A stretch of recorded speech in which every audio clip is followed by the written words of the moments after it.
수요일엔 바다톡톡. 여러분 안녕하세요. 만나서 반갑습니다. 선생님은 파주 적서초등학교 교사 백진우입니다. 오늘은 선생님과 신비로운 세상 남극 이야기라는 주제로 이야기를 함께 나눠보려고 합니다. 그럼 우선 남극으로 한번 떠나볼까요? 이곳은 남극입니다. 북반구에 있는 우리나라에서는 멀리 떨어져 있네요. 남극은 우리가 살고 있는 지구의 7대륙 중 하나입니다. 남극의 대부분은 남극 대륙이라 불리는 거대한 대륙이 차지하고 있는데요. 평균 해발 고도가 7대륙 중 가장 높은 무려 2,500m로 남극 고원이라 부르기도 한답니다. 지구의 최남단이자 남쪽 정중앙인 남위 90도의 남극점이 대륙 한가운데 위치하고 있습니다. 여러분, 남극과 북극 중에 어디가 더 추울까요? 정답은 남극입니다. 지구에서 가장 추운 곳은 바로 남극입니다.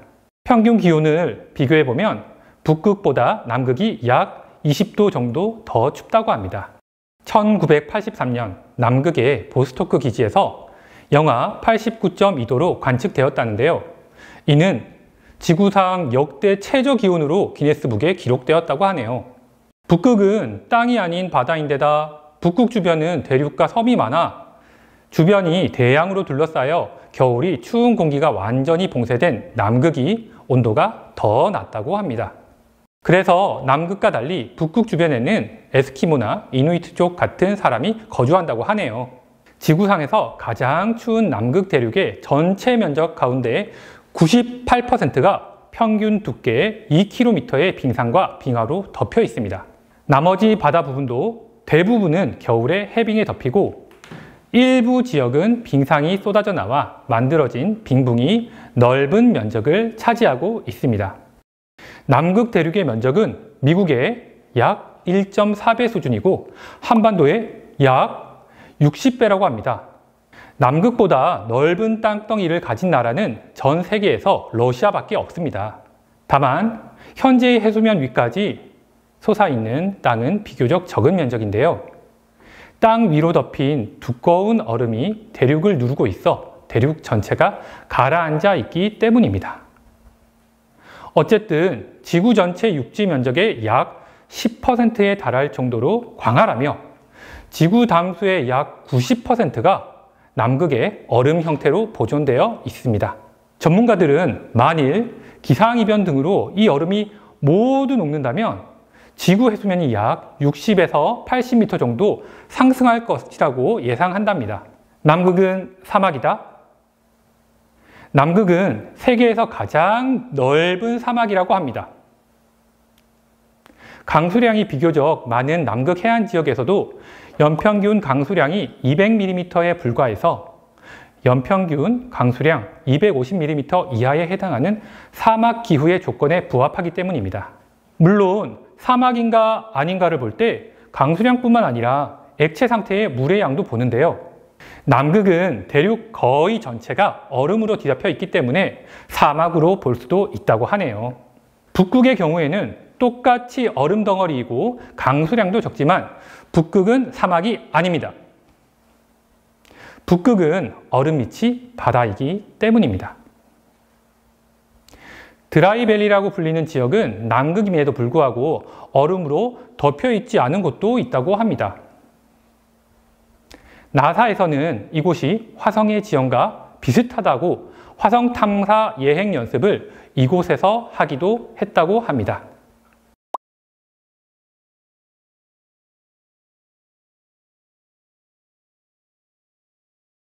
이처럼 외계 행성을 방불케 하는 남극의 극단적인 환경은 인류의 남극점으로서의 탐험을 어렵게 만든 결정적인 요인이기도 합니다. 남극은 지구에서 인류의 마지막 남은 미개척 대륙이자 무주지인데요. 무주지란 국제법상 어느 나라도 주권을 행사하지 않는 지역이나 혹은 이전에 주권을 행사하였더라도 주권을 포기한 상태로 있는 지역을 말합니다. 그래서 지구상에 존재하는 지역 중 가장 미스터리하면서도 신비한 환경을 자랑합니다. 남극은 얼어있는 땅으로서 동식물이 많지 않은데요.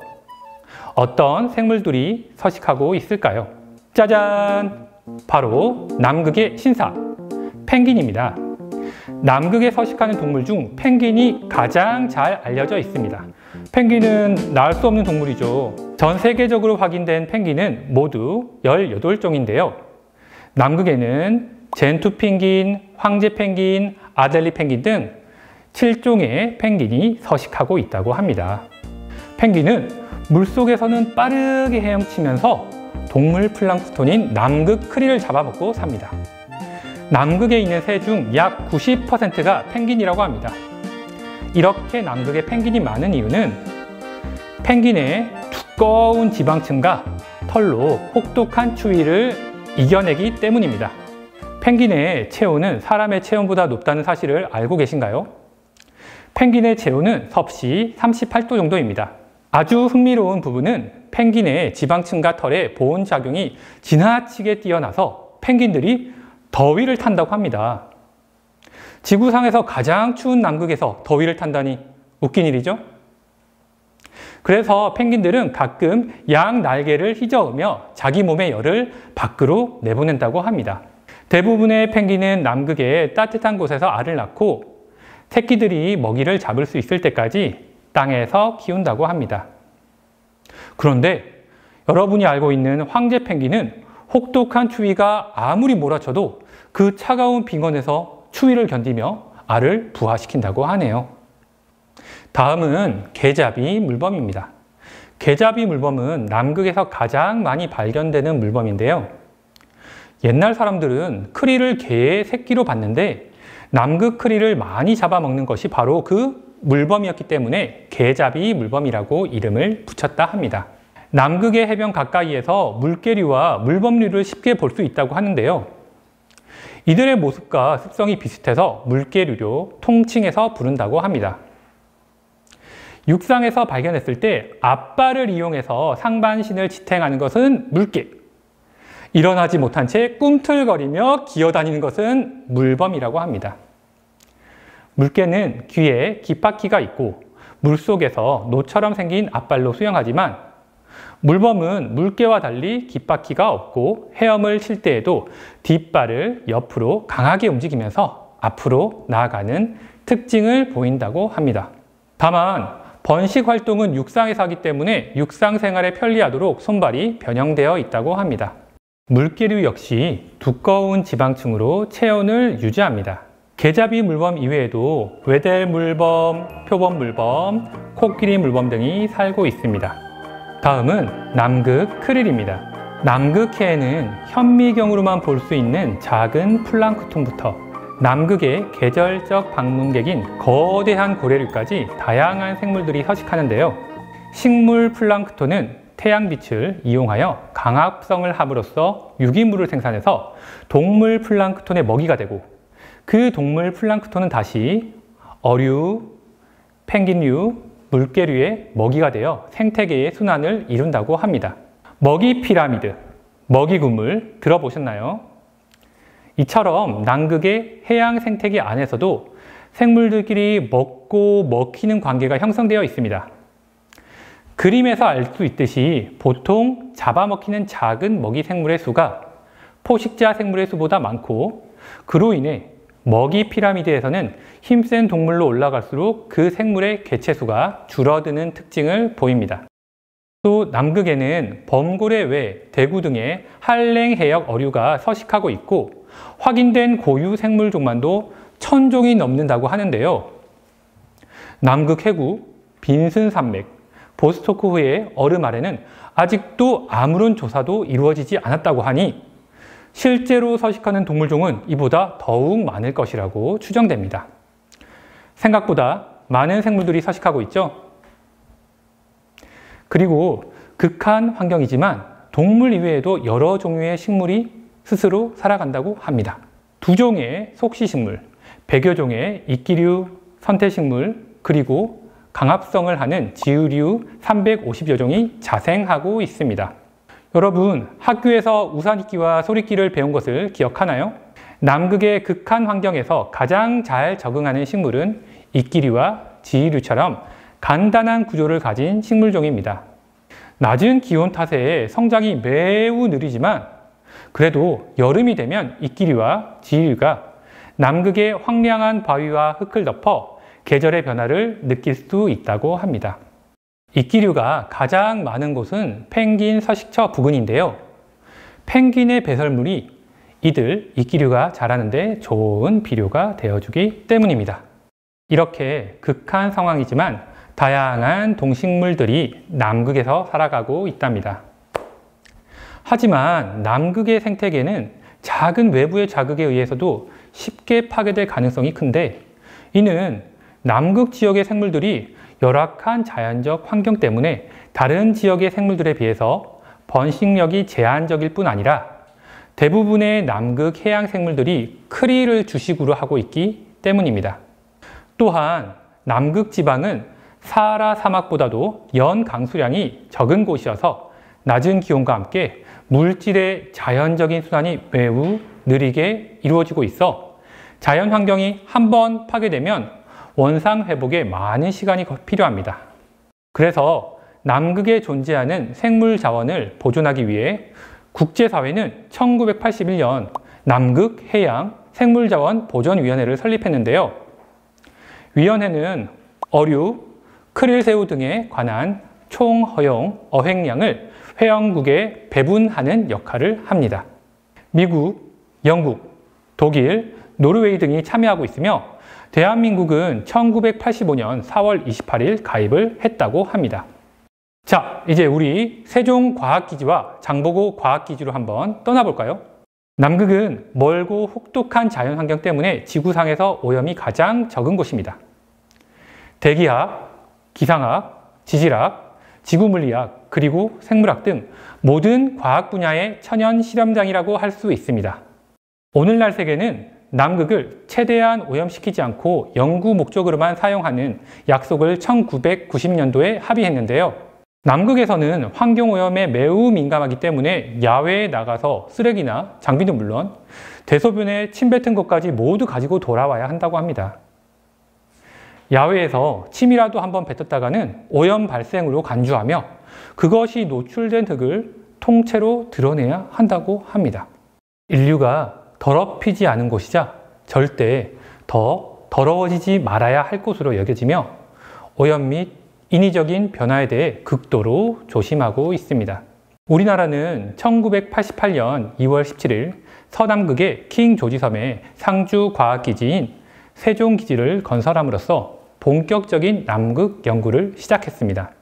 우리나라의 남극기지 설립은 세계에서 16번째로서 세종기지를 통해 대기과학, 지질학, 지구물리학, 생물학, 해양학, 그리고 우주과학 등의 연구를 수행하고 있습니다. 아울러 우리나라는 2014년 2월 12일 해안과 내륙으로의 진출이 용이한 동남극의 테라노바베이의 지역에서 제2과학기지인 장보고 기지를 건설하였습니다.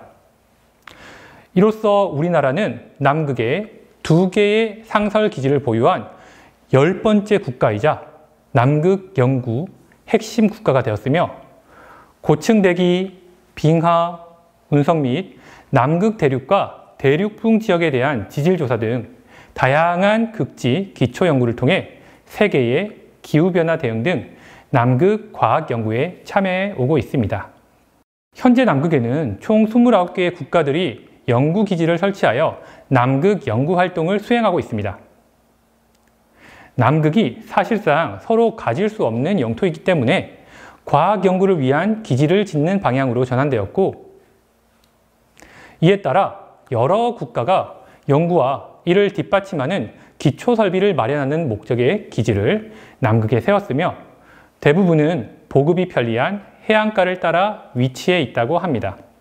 또 기지는 아무렇게나 지을 수 있는 건 아니고 기지를 지으려는 곳 일대에 다른 기지 관련 국가의 승인을 모두 받아야 합니다. 새로 지으려는 기지의 위치, 설비 등 근거가 타당해야 하며 기지가 유발할 수 있는 잠재적 오염원에 대한 문제를 해결할 수 있는 철저한 계획이 있어야 한다고 합니다. 쇠빙 연구선 아라운호. 아라운호는 2009년부터 운항된 우리나라 순수 국내 기술로 만든 우리나라 최초의 세빙 연구선으로 현재 남북극을 운항하고 있습니다. 전 세계의 모든 바다를 누빈다는 의미를 가진 아라운호는 중간 보급 없이 한 번에 70일간 약 2만 해리를 항해할 수 있고 1m 두께의 얼음을 3노트로 연속 세빙할 수 있는 최첨단 세빙 연구선입니다. 아라운호를 통해 결빙 해역에서의 독자적인 연구 수행이 가능해졌으며 아라운호는 기지 물자 보급 등 우리나라 극지 연구에서 중요한 역할을 수행해 오고 있습니다. 남극 생태계. 여러분, 지구온난화를 들어보셨나요? 지구가 따뜻해지면서 남극의 해빙들이 녹고 있는데요. 해빙을 서식지로 이용하는 조류와 남극 크릴에도 영향을 주어 생태계에 변화를 주고 있다고 합니다.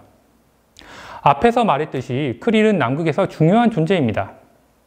남극의 많은 생물들이 크릴을 먹이로 삼고 있기 때문입니다. 만약 크릴이 사라진다면 먹이 피라미드, 먹이 그물에서 문제가 생겨나겠죠. 다른 생명이 먹이가 없어 살아갈 수 없게 될지도 모릅니다.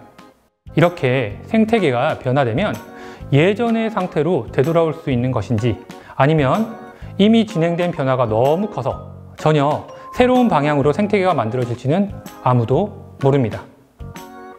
그래서 환경 변화에 따른 생태계의 모습을 연구하는 과학기지가 더 중요한 것인지도 모르겠습니다. 수요일엔 바다 톡톡. 오늘은 신비로운 세상 남극 이야기라는 주제로 말씀드렸습니다. 여러분들이 소중한 남극을 보호하기 위해 할 수 있는 일들이 무엇인지 생각해 보셨으면 합니다. 경청해 주셔서 감사합니다.